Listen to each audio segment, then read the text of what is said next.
For joining us this afternoon, for this session on blockchain and education. My name is Bob Hawkins. I'm our global lead for technology and innovation in education at the World Bank. And part of my role is to work with communities that are doing cutting edge work in the area of technology and education. And part of what we do at the World Bank is to respond to both immediate needs from countries in thinking about how to more effectively use technology to improve teaching and learning, but also look over the frontier, over the horizon, at what are some emerging trends. And this series is kind of part of that work in reaching out to think 5-10 years in the future of what might be some areas that our clients and ministries of education should begin to think about and begin to experiment with to kind of prepare for what might be coming in the years to come. I encourage everybody, I've put my introduction into the chat. We'll use the chat quite a bit during this session, so please feel free to add your name and where you're working and what you're working on, as well as when we go through the discussion to add any questions, and I'll liberally bring you into the conversation as we move forward. This will be very much a conversation format. There won't be presentations. And the focus of this event is a summary of 6 events that we held last year around the potential of blockchain technology and crypto for education. At the World Bank, we look at projects from a lens of 5 principles. The first one is always ask why. What is the educational change that you want to see in the classroom? The second is for all at scale. How do we reach the most vulnerable? The third is to empower teachers, because education is a social endeavor. How do you engage those human actors to encourage and inspire students? The fourth is engage in an ecosystem. The Ministries of Education cannot do this alone, and it's important to look at the other actors in the ecosystem. And then finally, to be data-driven. All of these principles have kind of come out in the discussions that we've had this past year. We started off the year almost more than a year ago, just looking at broadly, what does the blockchain mean, and why is it potentially applicable to education? Our second session looked at education ecosystems and kind of new organizational structures that are emerging, the incentive structures, the legal and regulatory issues, as well as many of the standards that are emerging.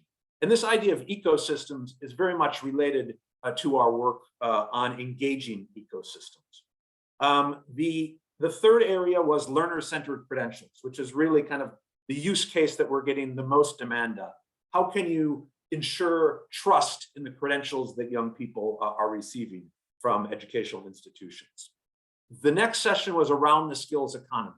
How do we think differently about skills and the exchange of value when we're able to better assess and value individual skills? And this led us to the fifth session, which is on this very theme of assessment and measurement. The critical aspect to being able to assign value to any school is doing correct measurement and assessment.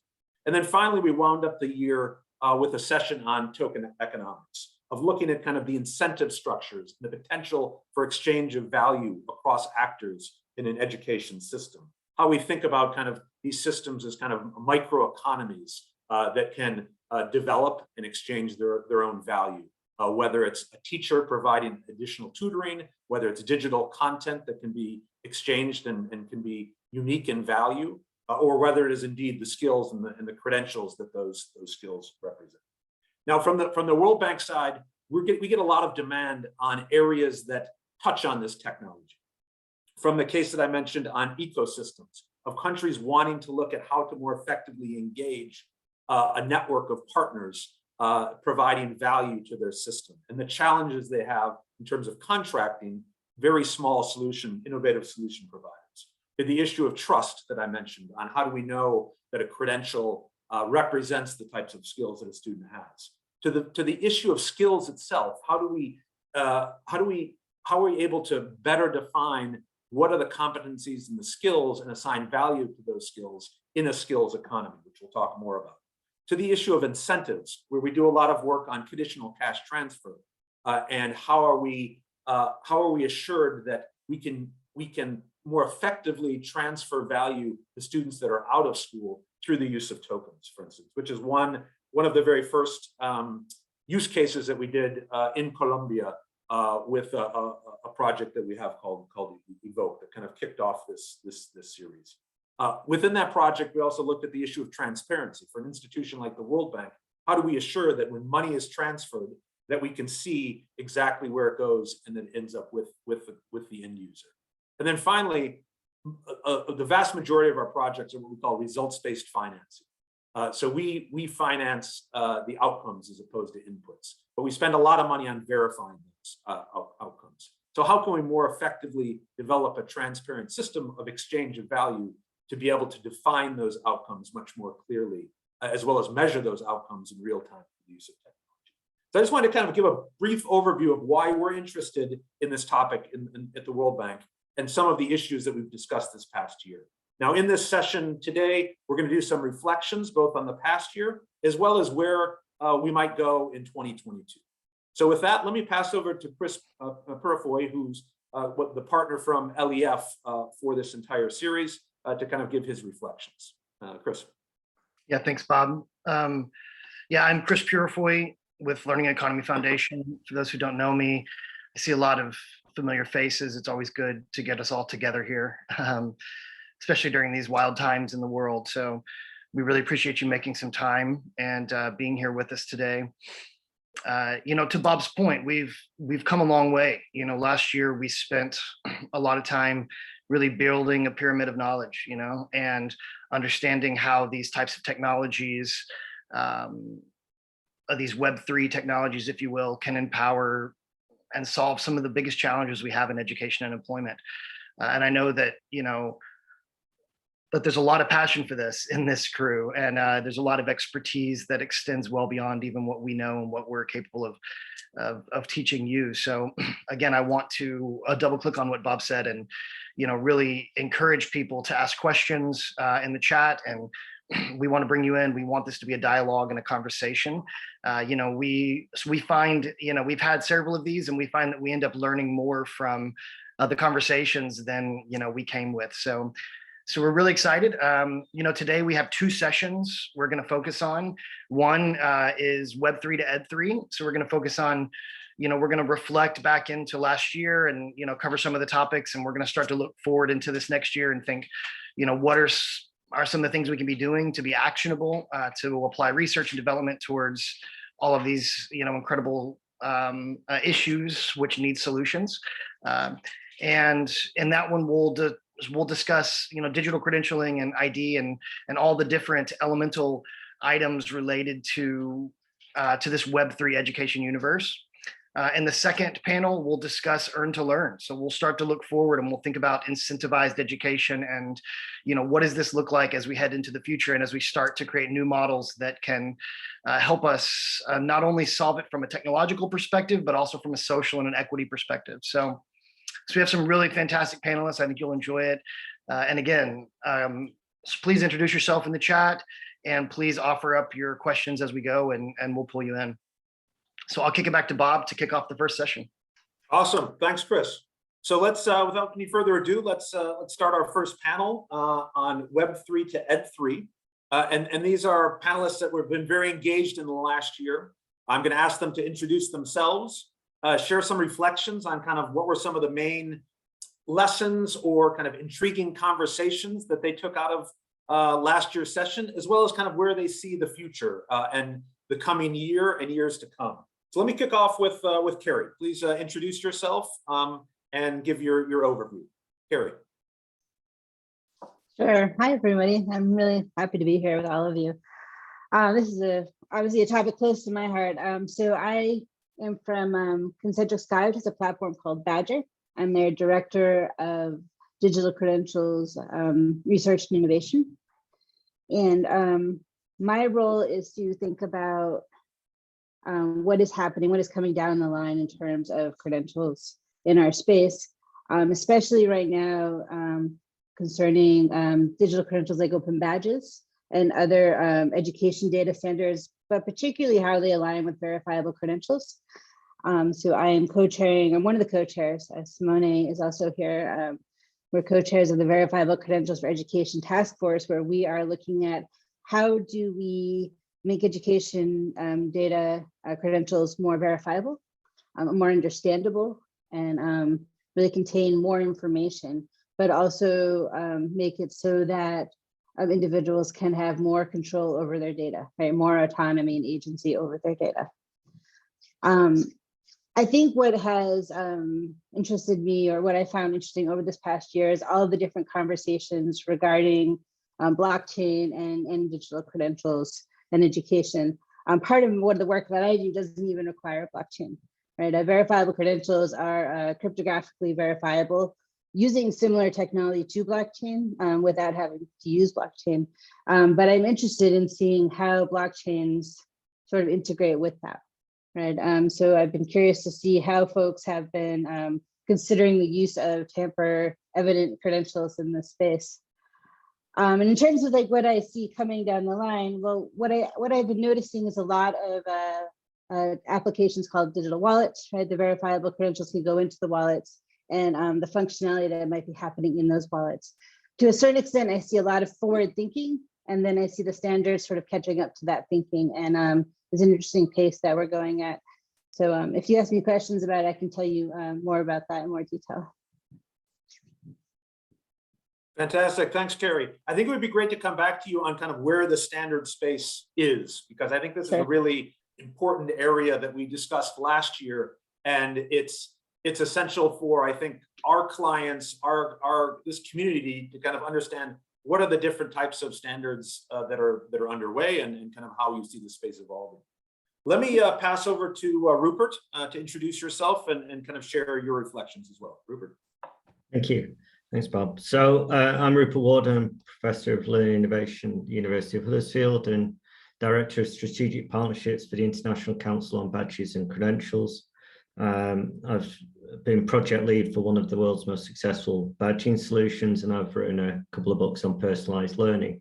So I guess my take homes from the last year, I think, echoing Kerry's point, I think the decentralization solution, how we do that, where we go about doing that, I think is one of the key take homes from last year. I think the other two I'd probably throw in there alongside that. We've been discussing the skills economy, so I think the issue of tradability, how you trade, how you exchange, how you transfer, there's a key point there as we look to decentralize. And then I think the third one, going on to the topic of education 3.0 or whatever the latest buzzwords are on that. I mean, for me, education 3.0 really is just technology-enabled personalized learning. That's what it is, right? And so if we are to move to that, one of the key areas of development is actually it's a co-evolution. It's the evolution of the web and the internet to more reflect like an organic societal brain structure effectively, and alongside that how we then can understand patterns of learning societally and individually within there. So the increased role of AI, machine learning, learning analytics, the metaverse in how we're connecting with each other and how we're learning more about ourselves within our journeys there. So there's a huge piece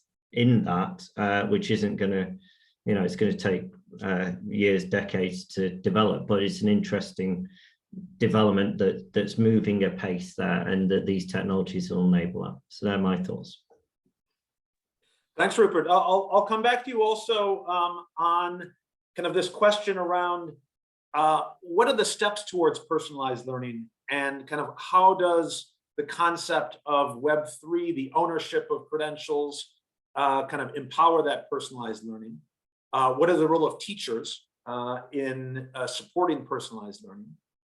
And how do we kind of balance this idea of what we want to get back with Carrie on standards and decentralization? But I'll hold that. Let me go to John. John, please introduce yourself and kind of your takeaways and kind of what you see in the coming years. John? Thanks, Bob. Yeah, my name's John Goodwin. I'm a representative from the Lego ecosystem, which includes multiple entities around the Lego brand that many of you be familiar with, including Lego Education, also Lego Foundation, where I was the CEO for 4.5 years, and I'm currently the chairman of the Lego House. Excited to have this opportunity to be with you all today. My reflections from last year is the need for us to really be focused on the current issues that exist within the education system, and ensuring that we're utilizing these fantastic technological opportunities that are emerging with Ed3 to address the issues that are existing rather than exacerbating the current deficiencies. And what I mean by that is that what we've seen through the pandemic is that technology can provide amazing solutions. However, what we've witnessed is that those that were already advantaged have been even further advantaged by the solutions of technology, and the inequities have been driven even further and greater. So as we stand on this cusp of Education 3.0, we collectively should really be mindful around how it is that we tailor and nurturing this in order to address those inequities. In terms of what I see coming, I think I agree with almost everything Bob said, which is usually the case. But the one thing that I would perhaps take issue with is his time horizon. I think 5 years is way too long. I think the pace in which this is coming at us has accelerated a lot over the course of the last 2 years. And we're already seeing some big moves in the marketplace by current incumbents of education and learning systems. And as a consequence of that, I think if we collectively reflect too long, what we'll find is that the new emergent Ed 3.0 looks to benefit those that have benefited from the past, and therefore entrench the systemic issues that I was mentioning before. So I'm keen for us to figure out how we move forward quickly in order to truly benefit the majority of learners around the globe, whether they're young children or whether are those that are outside the current employment system due to skills deficiencies. Thanks, John. I think this is the heart of why we're here. I mean, I think what I just want to echo what John just said. What we saw as a result of COVID was an unequal use of technology. We worked with a lot of ministries to try to, our second principle, for all at scale. How do we reach those that are disadvantaged, not connected? We looked at kind of multimodal approaches using kind of technologies such as radio, TV, text combinations. And I think this is kind of an important point that I'd like the panel to reflect on a bit, is how do you see Web3 empowering end users? And we can define those end users as students in the sense of them being able to kind of own their own data, students being able to own their own credentials and skills, students, again, setting up the next panel, students being able to do work, learning in a system and earn. So that revenue aspect. We do this anyhow through conditional cash transfers, but it's a very inefficient system. So how can you make the system more efficient? So I want to kind of open, maybe we'll go to Rupert, then Carrie, then back to you, John, on kind of how you see the evolution of what we're talking about, the use of blockchain technology to really empower the end user. John, Rupert, let me go to you first. So I think there's a fundamental issue here that we do need to consider, which is basically we're going from a pseudo-autocratic model to a more anarchic model. As you decentralize, you're enabling, but you're also removing a lot of the structures potentially that are there for a reason. Okay, so I think coming back to the question there, ownership without agency isn't really of any use to anybody, right? So giving people more control over their own activities is fine, but only if the ecosystem enables them to have agency with that. Okay, so to answer your earlier questions about if we're going to go with a personalized learning approach, how are we going to do that? You've got to maintain systems of value and trust as you decentralize. You're going to, by all means, you want to go to a more choice-based model. That's that's the whole point of what you're trying to do. But there's a reason we've had central banks for many years in the real economy. In the skills economy, if we're moving away from centralized structures to decentralized structures, how are we persisting with that value and trust? And one solution is via the blockchain or via peer-to-peer networks. But they're only then of value if there is, a clear, understood societal and individual trust and value in that. And I think the other couple of points I'd make, one in terms of the need to serve the less well served. The whole point of personalized learning is to be able to tailor to your talents.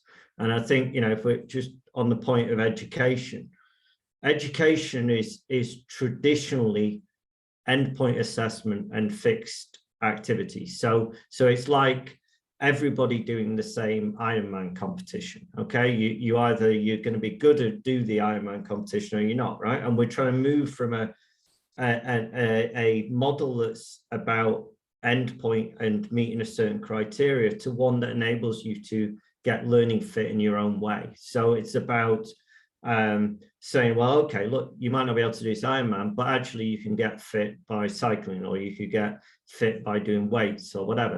That your talent is recognized for what it is and how it can be used within society. And that's where the real benefit is for all of us, because it means we get a more effective representation of people's talents within society. People are happier, people are more purposeful, and the economy and society benefits because people are actually being able to contribute better than they currently are. Yeah, and on this point, we talked again last year about this issue of decentralization, that values and skills will be very different from country to country. And it'll be important that each country is able to identify kind of what are the skills that they need and kind of what are the values they want to embed in the system. But I do see we see in this space just over the last number of years this tension between decentralization and re-centralization. And I think this will be kind of important to keep an eye on, particularly some of the lessons that we've learned with working with universities, working with students, just very specific issues around custody of private keys for digital wallets. To what extent should students have custody? To what extent should that custody be with a more centralized organization? So I think these are some of the tensions that we're going to kind of see play out in the coming years. And around that point, Kiri, I wonder if you can kind of comment maybe on how you see interoperability, because I think this will be kind of an important aspect of being able to both scale as well as facilitate kind of the exchange of this value, not just within countries, but across countries. But Kiri, maybe if you can kind of reflect a little bit on these questions, as well as the overarching question of the role of this technology in empowering those that have traditionally been disempowered. Sure. I mean, this is like the main point of all of this work, right? I think first we have to keep in mind that access to technology has to be worked on in parallel to all of this. Because if we are to push forward with this technology and leave people behind, then we are not actually doing the work we intend to do here, right? Mostly right now, those who have access to this technology have the means to do so. So we are just reinforcing the current power structures. So in parallel to all of this work, we just really need to keep access in mind, whatever that means in terms of where we are located. There are efforts in the US to help people get access to hardware and access to the internet. So we need to keep doing those things. Also, to what Rupert was saying in terms of control and ownership.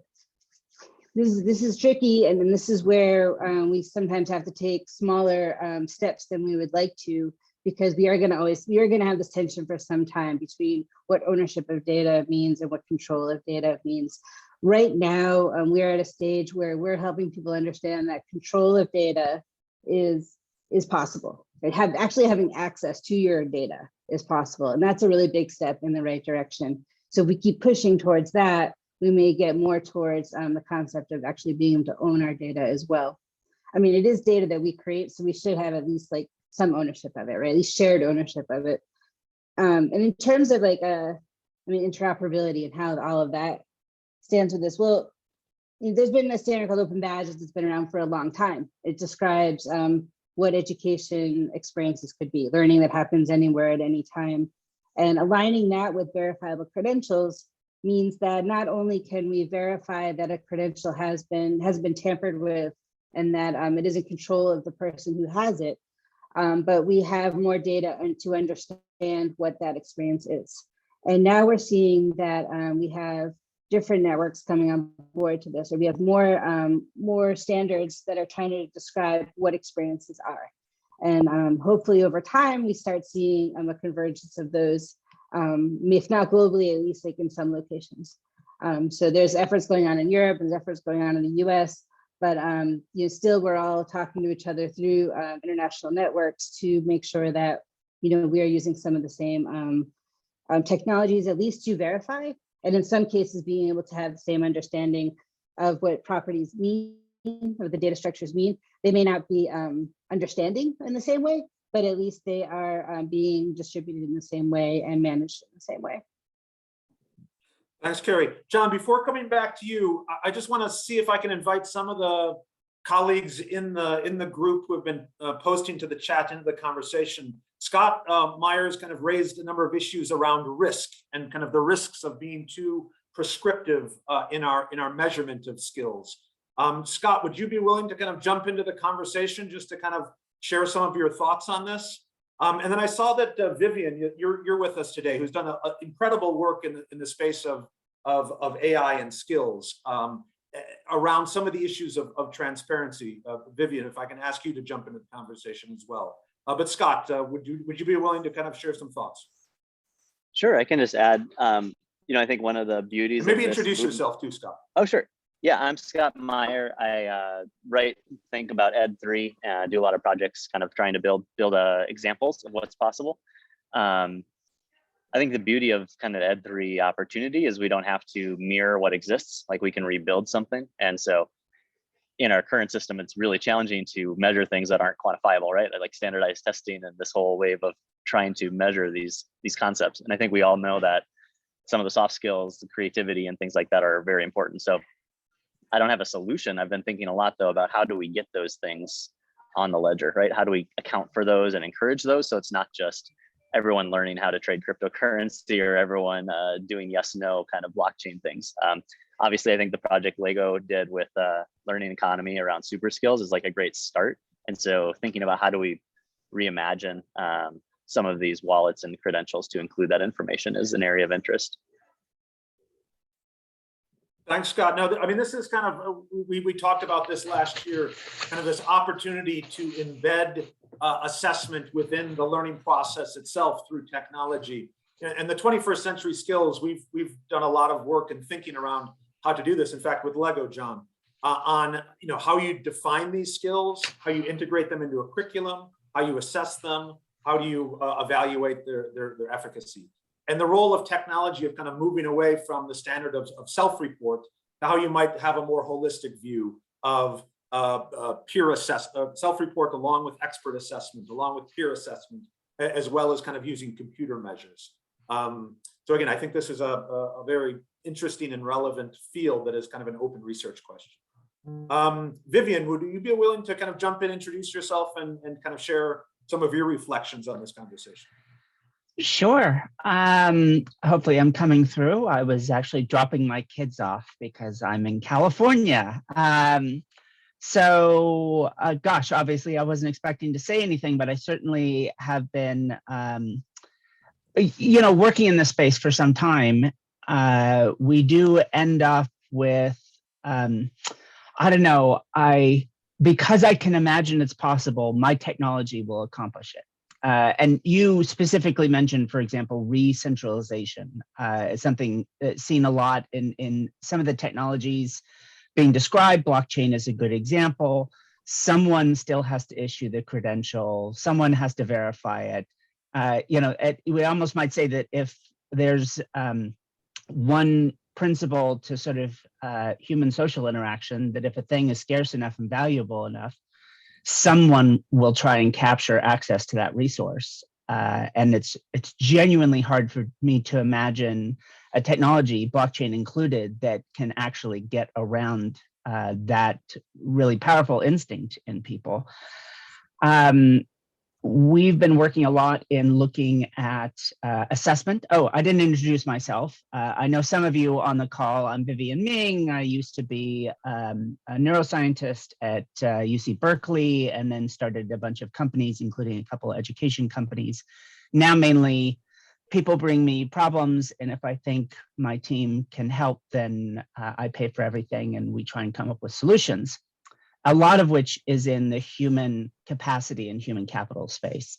And one of the things we still see persist, a couple of decades after my first work in this space, is one, and we just talked about it, are we measuring the right things? What does human capital development really look like in a way that advances a society over how do we replace a skill listed on a resume, which I don't find very predictive of positive life outcomes. Another is, and we've had groups here through this convening, looking at how do we measure the unmeasurable, or at least as people see it. We can call it soft skills. I think they're quite hard, and they're quite predictive, and using a lot of mobility data, data that we're collecting, metadata, everything about work and learning experiences to try and build a model of who someone is incredibly powerful. There's some great research looking at even just things like patterns of turning a phone on and off, being able to identify people and qualities about them. But I'll build to this close. I've become so concerned with the ownership quality, and I'm not saying this to call out, the for-profits. I've been there. That I have a public health startup that I just started for amusement's sake, I guess, and we've started a data trust right along with the company. So we won't own any of the data that gets generated. We'll only own the value proposition of that. What value we add into it. And there's a degree to which I think people see blockchain and this sort of portable credentialing as a way for people to take greater control. But I'd love to see not just algorithms and electrons, but people really taking a human-focused perspective on, I believe my organization is creating value. I don't need to own the end-to-end pipeline here. And I think you can own blockchain data just as much as anything else by controlling access to it. I'm just gonna put it out there right from the start. We're gonna make a commitment. We create value through, in our case, increasing longevity and decreasing mortality and morbidity. We don't create value through selling data. And I'd love to see that be a tenet of Web3, because right now it seems to be about new ways of creating value from all angles on data. So I'll leave my comments there. No, that's awesome, Vivienne. Thanks for jumping in impromptu. Thanks for joining us today. I think two points that Vivienne raised that I think are super interesting is one, this issue around data control, data transparency. We face, and I kind of wanted to bring her into this discussion because we face a lot of challenges around adaptive learning systems that are collecting lots of data and applying rules or algorithms to that data. And this is kind of discussions we've had in the measurement of 21st century skills, that how can you let data kind of lead the way in terms of identifying kind of how to measure these skills. And what we find is that a lot of the companies that we work with it's very difficult for them to open the black box. They're very reluctant to kind of identify what data they're collecting to measure collaborative problem solving and what are the algorithm, the rules they're applying to it. So one of the challenges we have is how can we make this more transparent while at the same time recognizing the kind of the inherent need for companies to protect their IP, which is a big challenge. The other aspect is with what Vivienne said is this modularization, this kind of aspect of decentralization of services, which is a big challenge that we have in all of our countries, of how you get away from kind of these monolithic full stack solutions where the companies, or the solution providers need to control every aspect, to demodularize it, to allow for much more interoperability where technology like microservices might play a role. So I just wanted to highlight these two things as major challenges that countries we're working with are facing as we move forward. But John, let me go back to you to maybe reflect on this discussion and any other thoughts that you have on this critical issue of the role of this technology to kind of empower the disempowered in our community. John, over to you. Thanks, Bob. Yeah, just picking up on Rupert and Vivienne's points, I think for sure there are lots of concerns, and that's where, to come back to your kickoff point, Bob, the need for an ecosystem in order to provide the oversight of the next iteration is essential. And that's where I think, coming back to my earlier point, we can prevaricate and procrastinate and seek perfection, but we also need to recognize that while we're doing that, others will move into the space and seek to capture value and have a lot less concerns than what Vivienne and Rupert have articulated. So that's where I would encourage us not to be victims to having all of the answers, but leaning into the space and learning our way forward, I think is really important.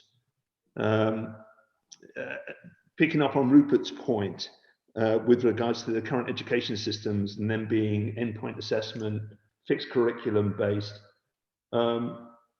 and Vivienne's point around the fact that they are very poor predictors of whether or not an individual is able to transfer knowledge regurgitation into application. However, what we've seen, and Vivienne did some great work on this, and you referenced the research, the algorithms that are being generated in Web 2.0 around people's behaviors can be much more effective predictors of whether or not a certain individual has the skills to be able to conduct certain roles. So there's informal structures that have emerged, and then people are monetizing those in a way that is to not always the benefit of the learner. And that's where I would say that there's clearly technological potential, but it needs to be managed and orchestrated in a way that truly is to the benefit of the learner.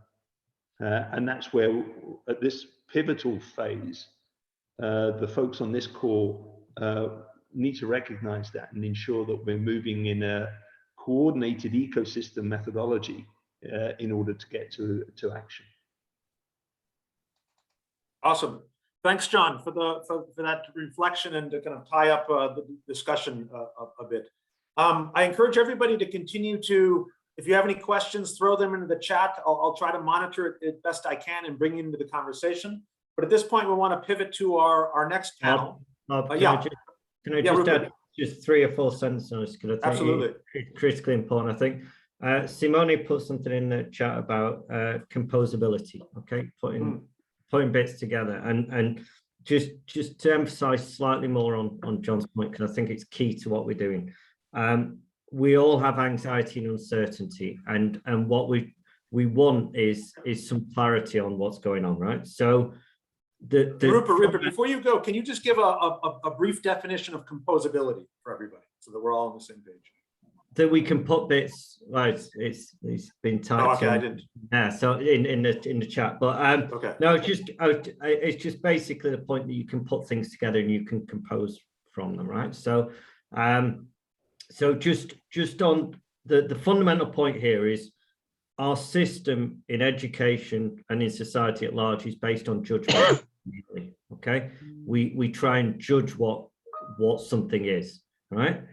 And what we're trying to move to here is understanding the performance, understanding the talent and the performance of the individual. So you've got to shift and pivot to a situation where people can evidence what they have in ways that meet their needs. It's why it needs to be personalized, because you've got to give people the language and the structures to be able to communicate that performance. And we as society need to move away from saying, you need to meet this criteria to, okay, what can you evidence that you meet? And that's a fundamental shift. And that's how we get more equity in society. I'll stop there, but that's basically it. Awesome. Thanks, Rupert. Now, this issue of composability is really important because it gets to the point of interoperability. It gets to the point of being able to build off of other people's ideas, particularly in the education space. If we look at digital content, how can we look at digital content as kind of open content that people can take and improve and build upon? So I think that's kind of just one, for me, one very specific kind of example of kind of how we might want to think about digital content. And I'll share a little bit more when we look towards the future at the end of some things we're thinking about in the area of digital content for the coming year. Let me stop there. I'm obviously way behind on the chat box. So if anybody wants to come into the conversation, please just go ahead and raise your hand and I'll bring you in. But let me pivot to the next panel and ask Chris to kind of kick us off, to kind of share his reflections on the year and some kind of vision for the years to come. Chris, over to you for the next panel. Yeah, thanks, Bob. Yeah, so that was really enlightening, and it sets us up really well. When you think about Web3 education, you can really think about it as being infrastructure, and then both technological infrastructure and then social infrastructure. And as we pivot and start to think about earn to learn, there obviously are many technological layers involved with that as well, but it does lean more now into incentivized education, incentivized learning, incentivized teaching, and employment as well. And so as we start to think about what we can do to change the models, it's more philosophical in a lot of ways too. When you start thinking about this, it's not just about technology, it's about how we think about education. And we are seeing many different models. And I think as we unpack this, hopefully we'll have some time to talk through what some of the models that are working. I want to point directly to my grants with Chris Richmond, who's here. Some of the stuff they've done on the ground in Italy to be able to show and prove that this works. And then, pointing towards, some of the really basic models that come from, almost like bounties for education. And then building into more advanced models that are built on, incentivizing for data labor and things along those lines. So it's a very exciting new category here. And I think, it builds on the paradigm from Web3. If you've heard play to earn, it's become a really common thing that people talk about. It's a really powerful model. Applications like Axie Infinity, who have created these internal economies that enable people to actually play and to earn and to have models built underneath that create sustainability and incentivized learning. Incentivized games rather. And I think it really builds on that same paradigm as we start to think about how we can do earn to learn and how we can start to understand how to incentivize education, both with traditional means, with traditional capital, but also as we lean forward into the future and we start looking at tokenomics and cryptocurrency and how that will affect and change the way we think about education. So I'm excited to get into it. Thanks, Chris. Just a few things that I'll come back to you on is kind of the challenges that we have around just valuing the work that students do. As we begin to kind of think about a student does X, how do we value that? And again, we've kind of looked at this from a number of years from conditional cash transfer, that transferring resources to a student that is out of school to get them back into school, to learn skills, to graduate from that institution has a value for themselves and for society, and it's in the interest of the government to kind of subsidize that. and to incentivize that action. But I think there will be a lot of more creative uses of this concept as we move forward. And you mentioned the role of bounties.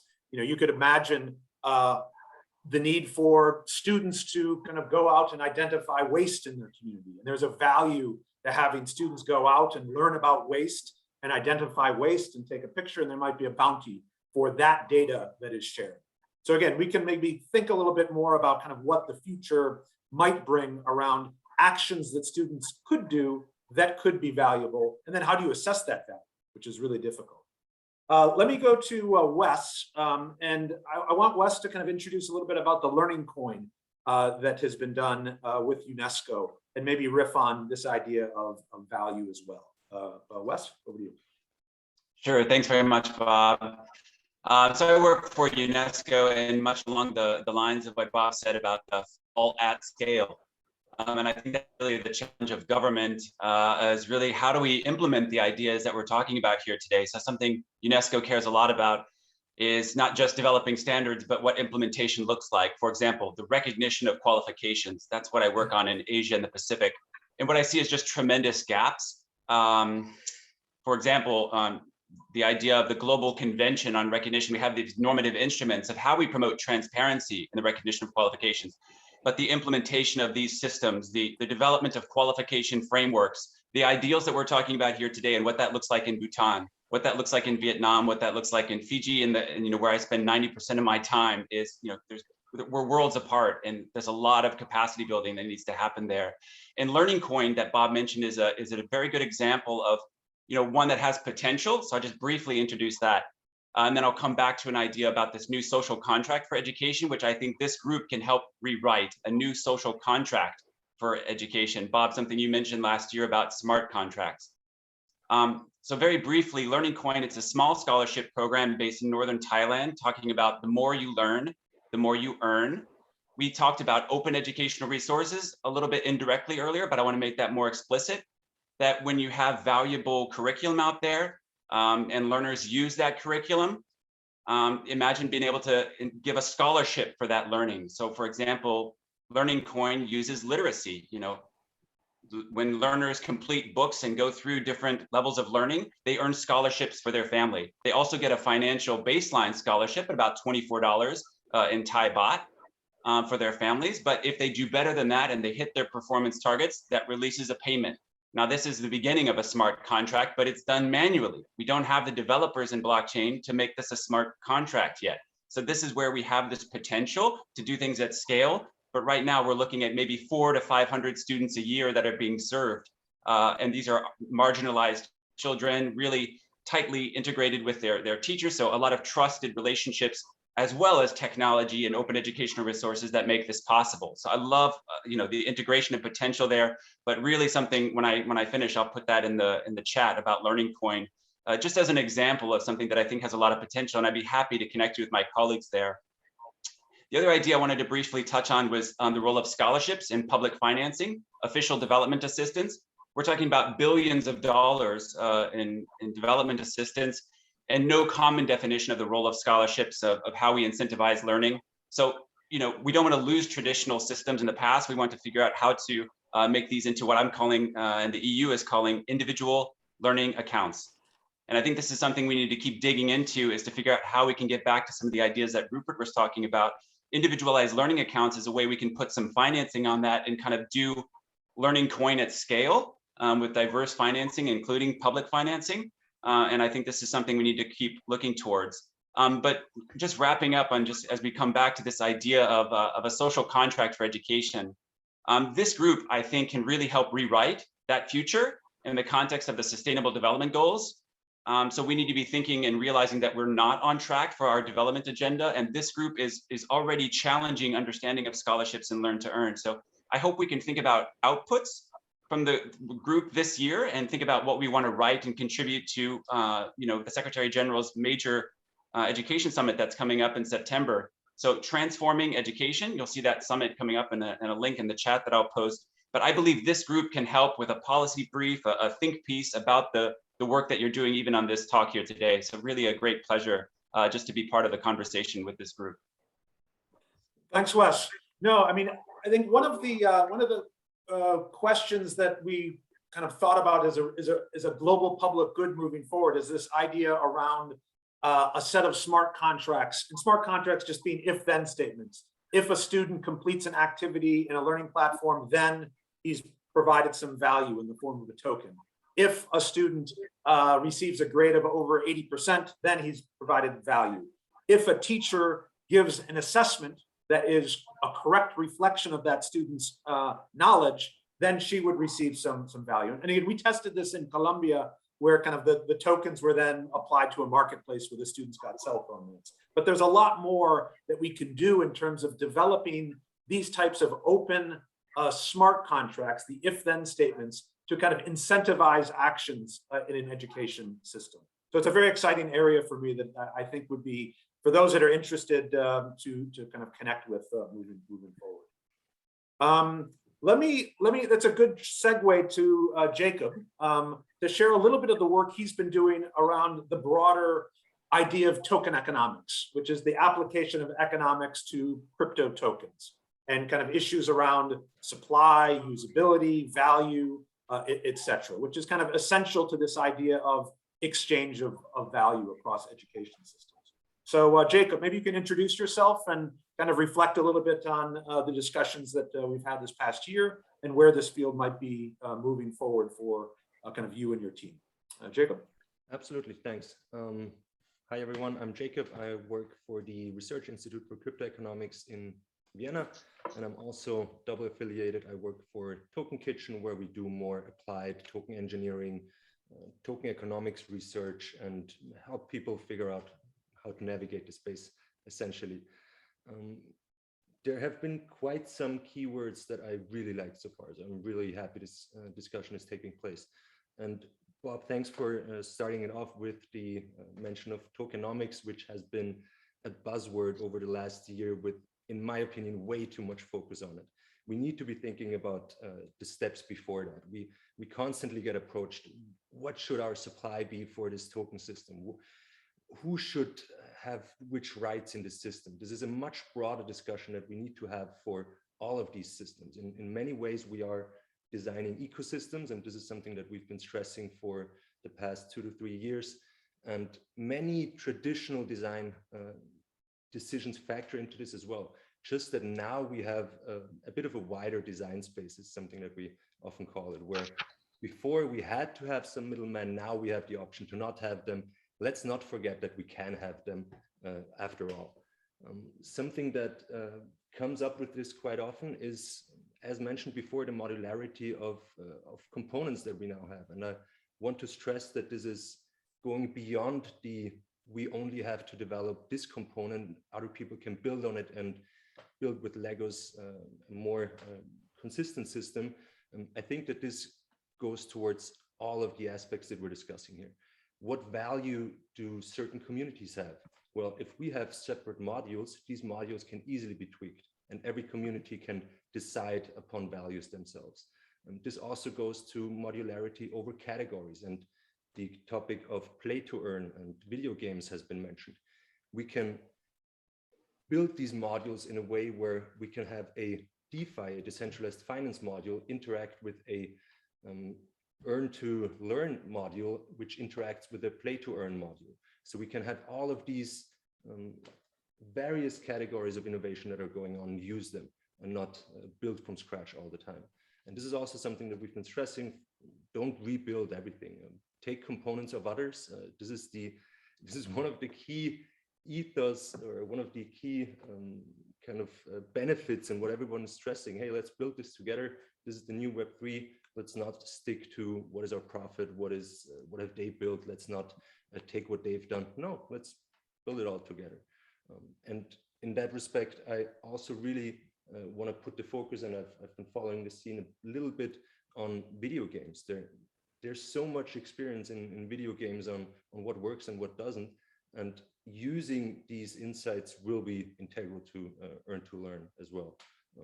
Now, to move this a bit forward, what my thoughts over the last year were a lot of learning experiences. A lot of things went wrong in the wider token economy space. We've seen the bad word, the NFTs take off, way too much focus on the art scene right now. They have a lot of applicability in education systems as well. If we're thinking about badges and credentials, well, in most cases, those will be some form of an NFT.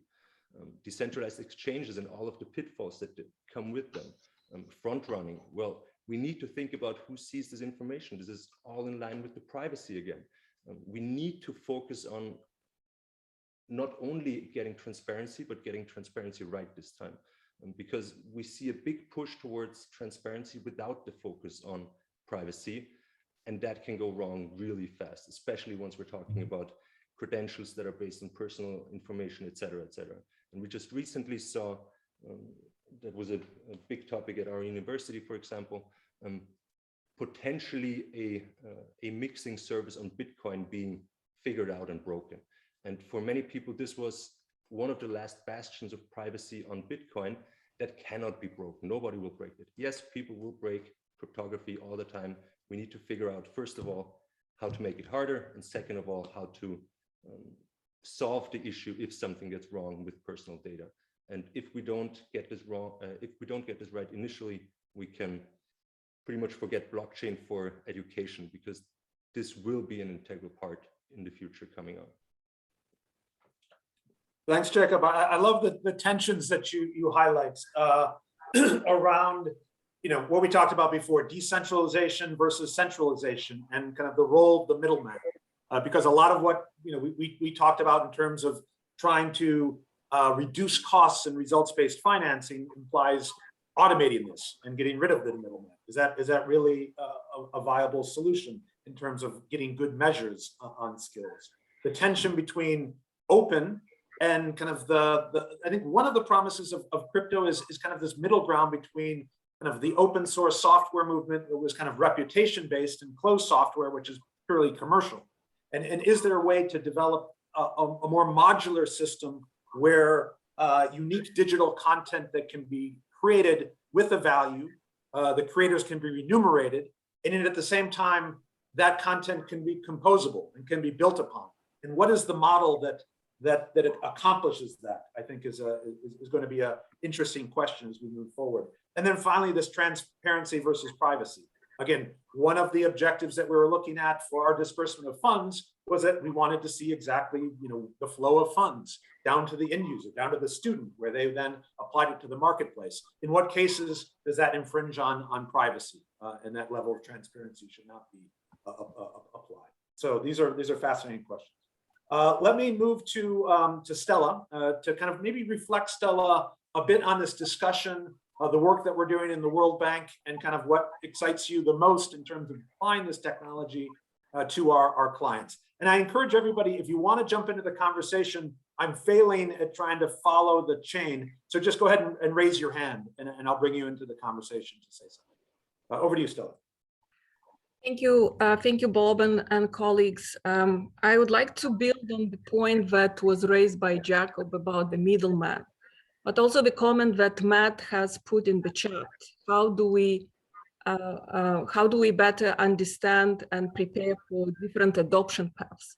Because whether we want to acknowledge or not, we have middlemen in the countries we are working with, in the countries where we are trying our key stakeholders, clients, help integrate some of these innovations. Yeah? So how do we tap into all these possibilities that are being piloted, are being launched in the ecosystem, and how do we leverage it for systemic change? And these have been some of the challenges we've tried to explore and prototype with different teams across the World Bank Group, exploring blockchain and other emerging technologies in solving specific problems, but also trying to bring these learnings into the real operationalization context of these countries. Now, some ideas that I'd like to share, and I'm joined today by other colleagues from the lab, Raunak, Rachel, Ani, and Mert, who have been working with Bob and other teams in exploring blockchain technologies for development. So one idea that have been resonating with us related to play to earn is related to the content. to what extent all these play-to-earn platforms provide an interface, but also access to real, to new skills, to new knowledge that the Web 3.0 economy will depend on. To what extent we are able to connect these skills, new knowledge with the new jobs that are on the market, for which emerging economies, developing countries are facing challenges finding the right talent. And today I was reading an article that, you know, the booming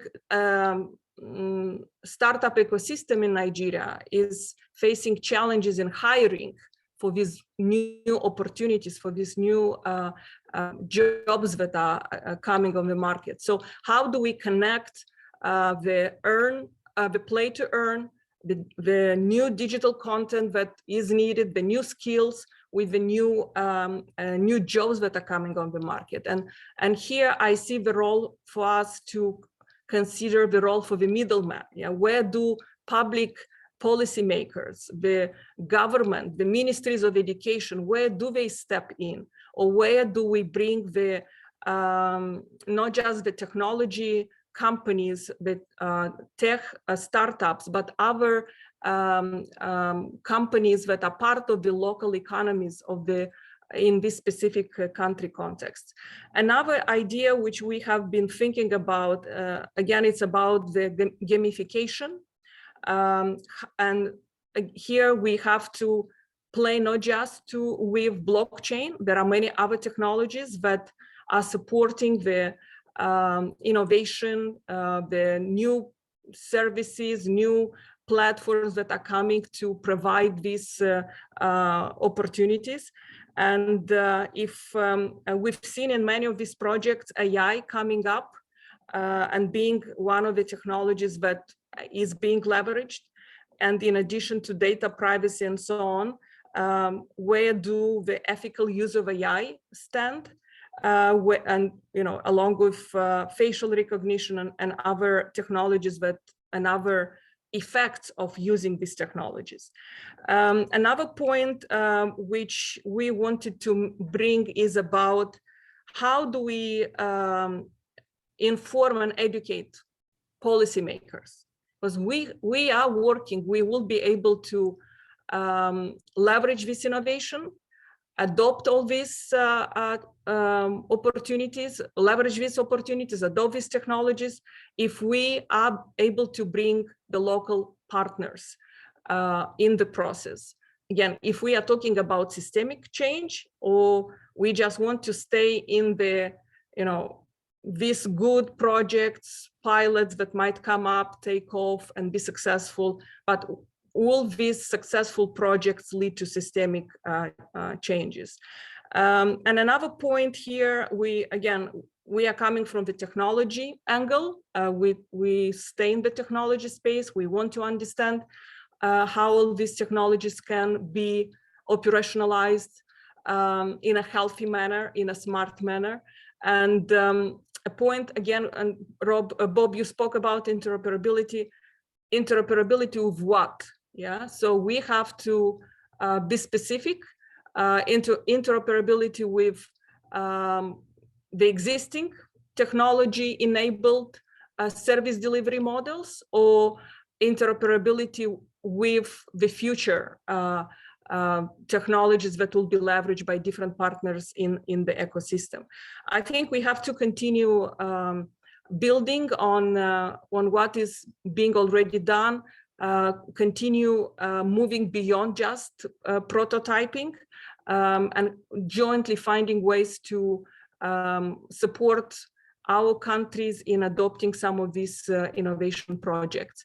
And we've talked a lot about NFTs, tokens, DAOs, now metaverse. Again, how do you connect all these details, and how do you make them work in the right manner, or in the manner that would help us support increase accessibility to education, affordability, and of course, make sure that the skills, the knowledge that the students gain by being part of this new technology-driven projects are preparing them and helping them be successful in the new economy.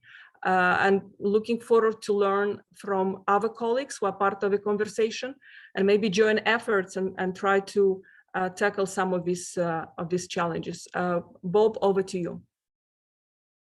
No, this last point that Stella makes is really essential, because Stella's lab is critical to kind of the how-to. You know, we kind of look at the conceptual, what's possible, what might be applied in other industries, whether it's gaming or DeFi to education. But at the end of the day, we have to figure out how to put these pieces together and implement it in our client countries, as we did in Colombia a few years ago. I have Hakan, are you with us? Hakan is a great example of a country colleague from Turkey who's been following this discussion over the past year, and has a fascinating concept and plan for engaging the ecosystem in Turkey. Hakan, do you want to jump into the conversation just to share from a public sector perspective, kind of how some of this is resonating with you?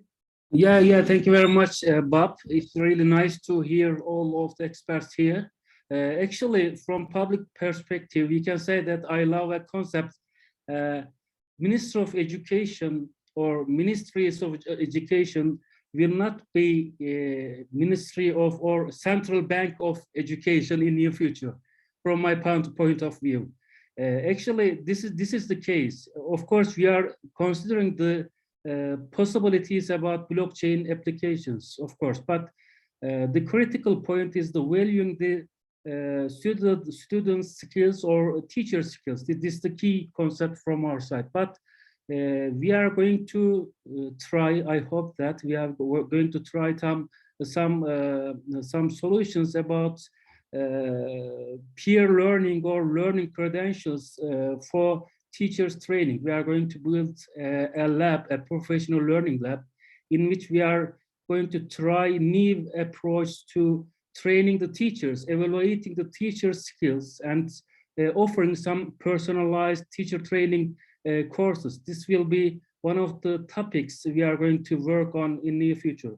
On the other hand, of course, we will have a specific virtual space in which we are going to apply some blockchain-based solutions. But I can clearly say that on government perspective, if you are a country in which decisions are made at central level, this will be a little bit different or a little bit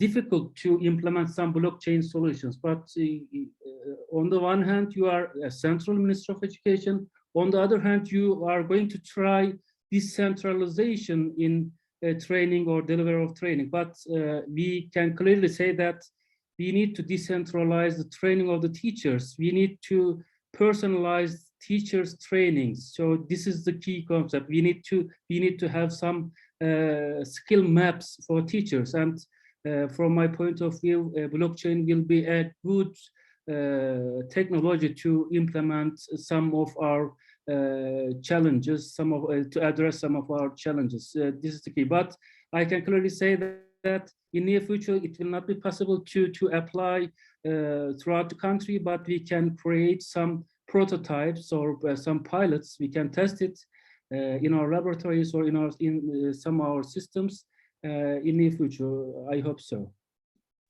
Thanks, Hakan. No, this is a very kind of practical how we get to actually implementing these ideas in a system that has been around for ages. This is one of the challenges we found in Colombia, introducing a new technology to their conditional cash transfer system, where they had the system set up. They had the relationships with the banks, the vendors, the processes.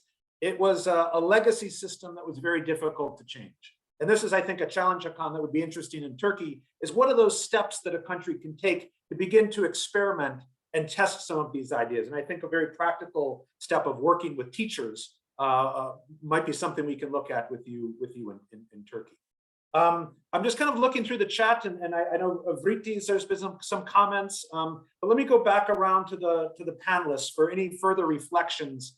And I might come back to Vriti. I know Isa, I kind of reached out to you. But if anybody else wants to come into the conversation, please raise your hand and I might just cold call you as well. We've got about another 10 minutes or so before we wrap up. So Chris, maybe back to you for some thoughts on the discussion so far. Sure. Yeah. This is it's such an interesting discussion. And, I want to point directly to, it's easy to get lost in the abstract and to think about, you say earn to learn, and we're talking about incentivized education. And, we talk about these really broad topics. And this is what happens in the beginning of new technologies. You tend to try to use metaphors and we relate it to things that we can understand. But I want to really try for a moment here to point to some very specific models, some very, direct ways of doing this. So as we kind of move into the future of this year and we start to head towards implementing some of this, everyone has some ideas that they can be using and thinking about, and hopefully piloting and testing and doing some action research around. When you think about earn to learn, really, in our mind and in our way of looking at this as we've been doing research, really there are two ways to think about it, it seems. One is bounties. This is an idea, a bounty. If you're in the developer community, you know about this. A bounty is an idea that you can offer a bonus, if you will, for completion of something, right? The second idea is to actually create an asset around what they're doing and actually pay for the data labor, right? And so this is a much more advanced model. It requires a lot more infrastructure. It requires a lot more planning and thinking.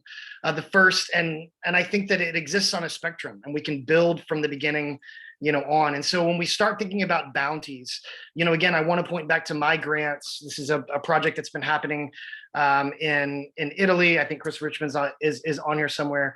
And they've been using real cash to essentially incentivize education. And so you can think about this. When you think of bounties, there are a couple of different ways to think about it. One, it's like earn.com, Coinbase. They have the model where you can go and they will essentially pay you a little bit of crypto to learn about different crypto projects.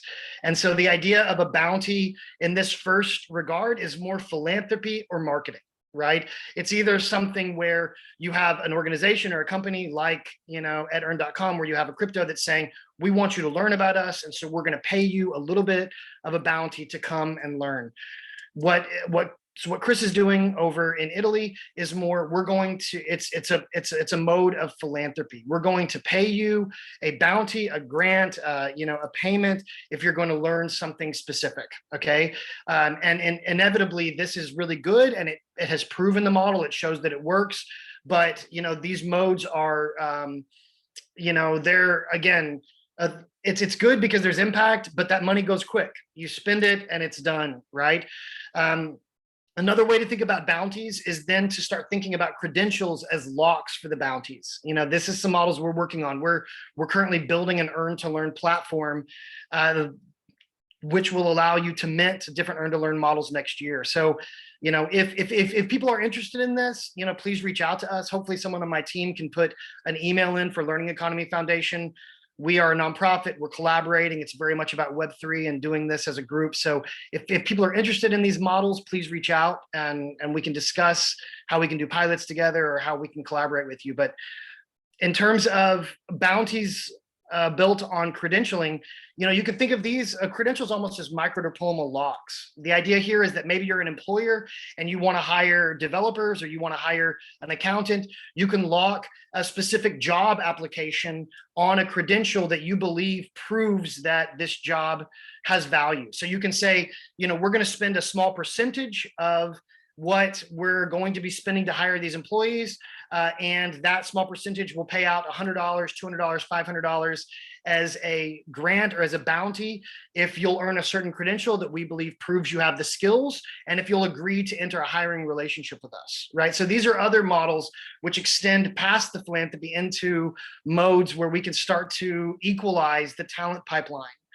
You could do this with scholarships as well, maybe, again, it's idealized here, but the idea here is that you could lock a scholarship inside of a credential bucket, where if you earn these 5 credentials that prove that you have the skills ready to enter into this next form of education, you can get a scholarship released to you, right? So these are bounty models, and these are some of the models we're exploring with our platform. Other models, which we don't have time to get into though, but other models just at a very base level is now to think about, as Carrie and others have talked about, when you are the owner of your own data, when you are the sovereign owner of your data, and when we have models like differential privacy and zero knowledge proofs, we can incentivize individuals to say, if you'll share your data into aggregate systems where none of your personal data is shared, where no one knows exactly who you are, but if we can learn from the aggregate data, we can incentivize you for the data you create. And so now we can start to think about new models where data labor is actually being paid to individuals for the data they're creating. And what is data? Well, okay, data is the skills that they're earning. Data is the progress towards the skills. Data is where people are and what they're doing. So what this allows for individuals to do is it really would empower two different marketplaces. One would be for human capital investors who are investing in education, who can say, we need this data so that we can look and say, how do we create a better outcomes for 9th grade algebra in underprivileged areas? You should be able to query this huge human capital system, and you should be able to find what's working and what's not working and apply that and make those changes. It also will empower a whole slew of next generation applications who need this skills data to create pathways applications and to create next generation applications that can empower individuals. And so all of this is a spectrum of models, but these are the models that have been proven and are building on the paradigms that already exist. And again, hopefully someone from my team can put an email into the chat. Please reach out to us if any of this sounds exciting to you. We're working on these models for next year.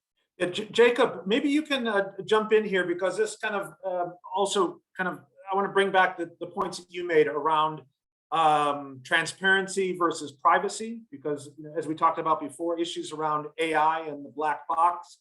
Is there a role to provide exchange of data in a trustworthy manner that it also kind of protects some privacy, as well as this issue of composability and kind of the idea of building on existing skills and kind of skill pathways that Chris mentioned.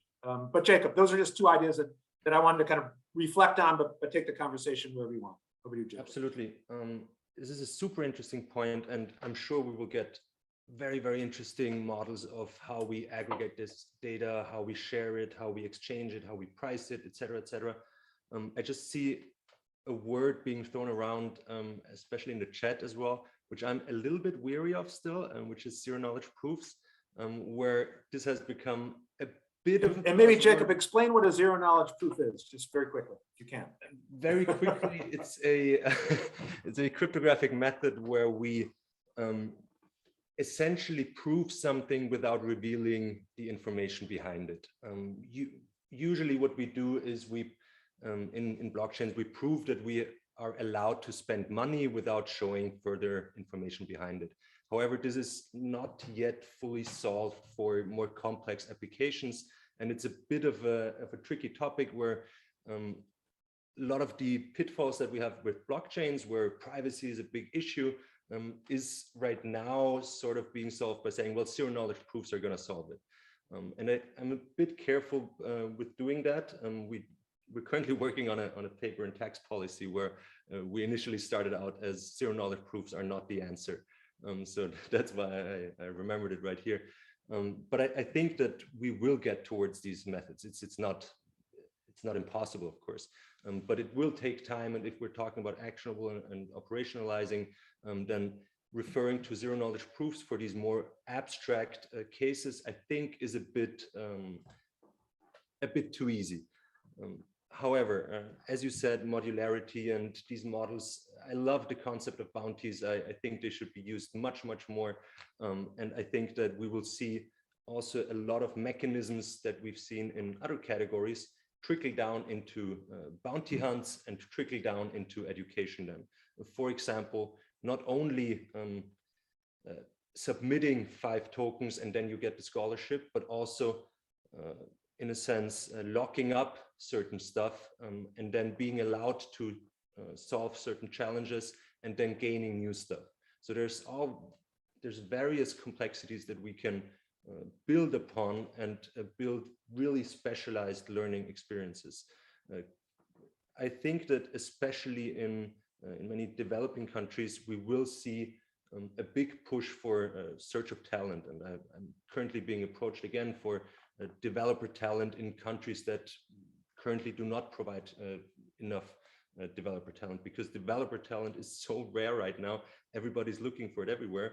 And there's a lot of pushes of building these bounty platforms where people can actually earn money, learn, build credentials, etc., and to build this up over time, use them for other mechanisms. There was a mention of, does this need to be a token? Of course not, but it enables us to use it as a tool. And once we have all these tools on the same platform, I think that these solutions can become a lot more elegant.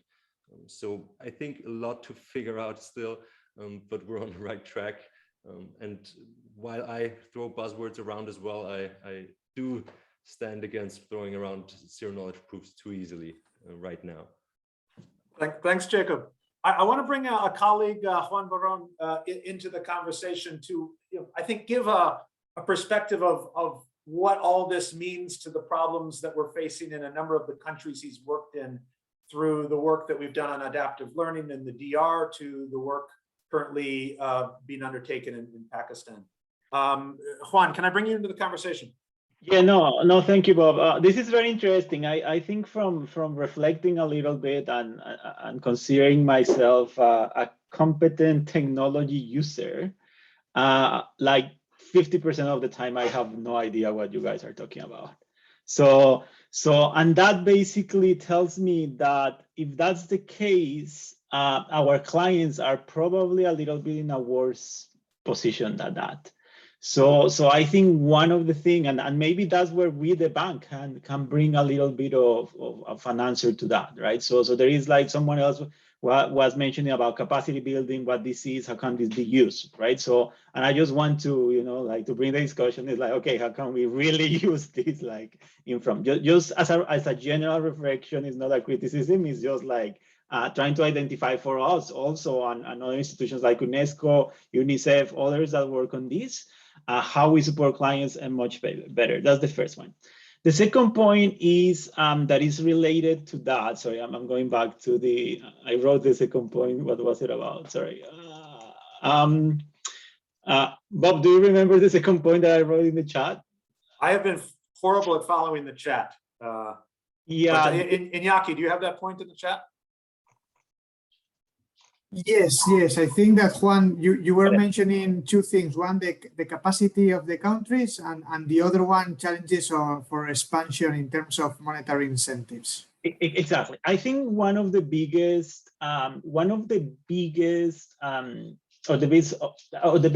challenge to try to use these pay to learn are gonna be the ministries themselves. Not necessarily because of the financial allocations. I think like people in education, in more traditional education systems, still believe that what should drive curiosity is just like the love for curiosity, right? So especially on younger children, especially on those things. Although for many of us, this issue about gamification is a no-brainer, for others, it's not that clear.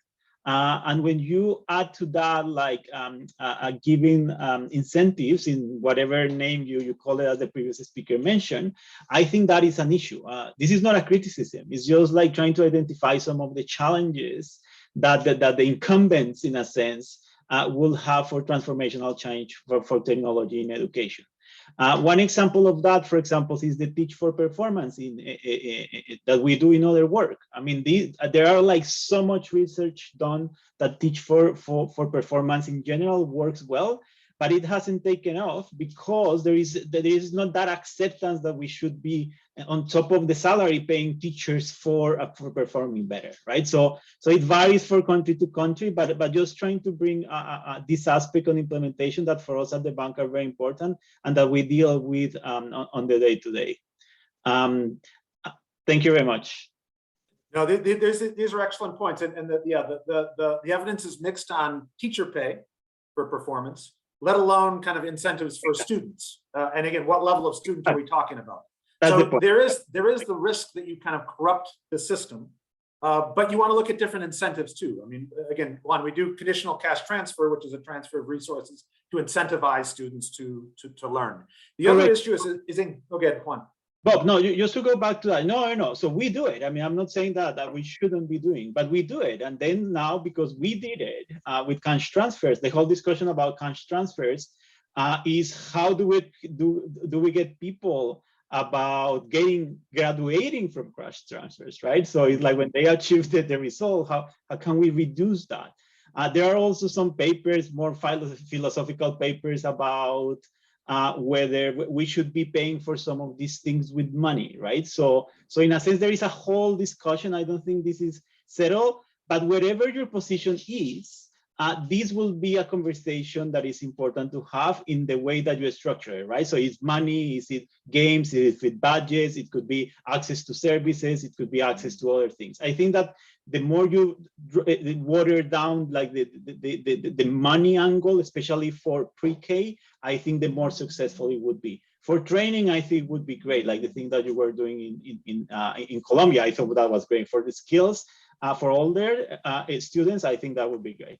I'll stop there. Thank you very much. These are important, interjections on kind of the reality of how our clients will see this. And I think one of the points to just raise is that whatever system that can be gamed will be gamed. So we have to really pay attention to the design and testing of these systems. In one of the projects we had, we were kind of providing incentives for students that would evaluate other students. And they just went through and gave 2 stars, 2 stars, 2 stars, 2 stars.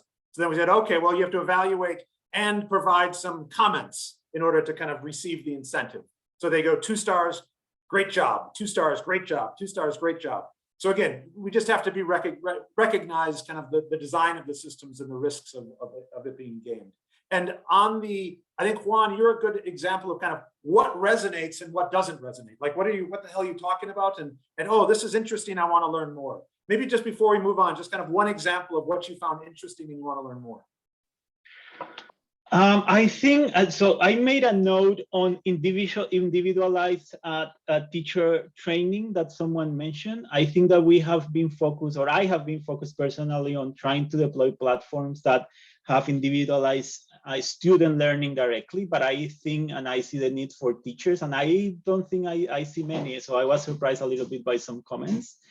And then the one that is linked to that is like formal certification that could come micro certification with whatever technology you want, blockchain or whatever, I don't know, but that could be carried out and kept. So right now certification in our countries happens because someone had a printer and maybe the authority to print that certificate, and that's it, right? So the day they lose that certificate, that's it, right? They cannot justify that. Every teacher has the little folder with their certification there, right? So I think those are the 2 things that I would like to learn more. The other things I see are, I still struggle to put them into what we can do, but I think it's just me being a little bit more active on this, but keep in mind that our clients don't have that time. So we need to start putting very clear example of how any of these technologies can be used.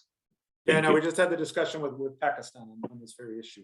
I know we're at time. I want to give our final panelists just 30 seconds to kind of wrap up, and then we'll kind of put a final summary to this discussion. But Wes, do you have 30 seconds to share some final thoughts? And I'll go to Stella after that. Absolutely. And I wanted to build on Stella and Juan's point. And I just wanted to say that this group is inspiring, and you are spearheading and to keep us all in mind as you think about the developing world. So I think there is a lot of potential, and I learned a lot from this, particularly on ideas like flexible learning strategies, how we can modularize learning. It looks different in different contexts. So I think we need to be leaning into the idea of 1,000 experiments at scale, and using groups like this and LEF to learn from these different experiences and embrace that and move together. But overall, really fantastic discussion today. Thanks, Wes. Stella, any final thoughts from your side? Very enriching discussions. And as stated before, let's work together to try to bring some of these successful projects into the country context and try to help the new players, the students who are becoming the teachers of the future, and help shape the new educational opportunities for our client countries. Thank you. Thanks, Stella. And then Chris, maybe just some kind of reflections on where we might go, and then I'll wrap it up and close this session. Chris, over to you for final thoughts. Great. Yeah. Thank you, everyone.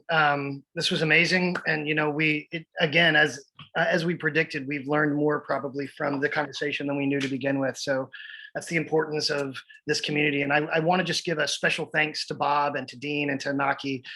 You know, they have been, you know, steadfast in, you know, bringing us together and convening these, you know, incredible folks. And I know that as we move forward, you know, we are moving into looking at action research. We have a community of practice around this. We'll be continuing to advance this, and hopefully we'll have at least one more of these meetings before the end of the year where we'll be able to report back and bring everybody back into another conversation. So, you know, lots of great things happening here. And I just want to say bravo to the speakers and to all those who have offered comments and who have jumped in. This is a really just it's an important moment in time. And as we kind of shift out of Web 2 into Web 3, this is really becoming the year for that. So hopefully we can move this into actual action research, and we can move away from just having these conversations. So we're very excited about what's next. That's fantastic. Again, we'll share this recording with everybody. The chat was incredibly rich. I wasn't able to follow up, but we'll share that as well. And send this back to everybody who participated today. If you are interested in doing things, because as Chris said, we want to kind of move this now to action research. We've talked with Stella and the lab around a few ideas around digital content and around organizations that we might want to test out. But again, if you have ideas that you want to test in the wild, please let us know. And I think Hakan will also get in touch with you on some of the applications that we can do in Turkey. I know Rohir from Colombia is on the call as well. And we had an initial discussion with Pakistan. So there are a few countries that we've been in touch with that we'd like to begin to apply and test these. And to Juan's point, translate what we're talking about into both understandable language that makes sense, that adds value, and that can be integrated with legacy systems and begin to address, I think, those real challenges when we begin to kind of implement projects and learn from them. So again, thanks everybody for joining. And again, I hope this has also facilitated some connections between all of you. And as Chris said, we'll come back with a public workshop later on in the year. But again, thanks again for everybody, and look forward to continuing the conversation. Bye-bye.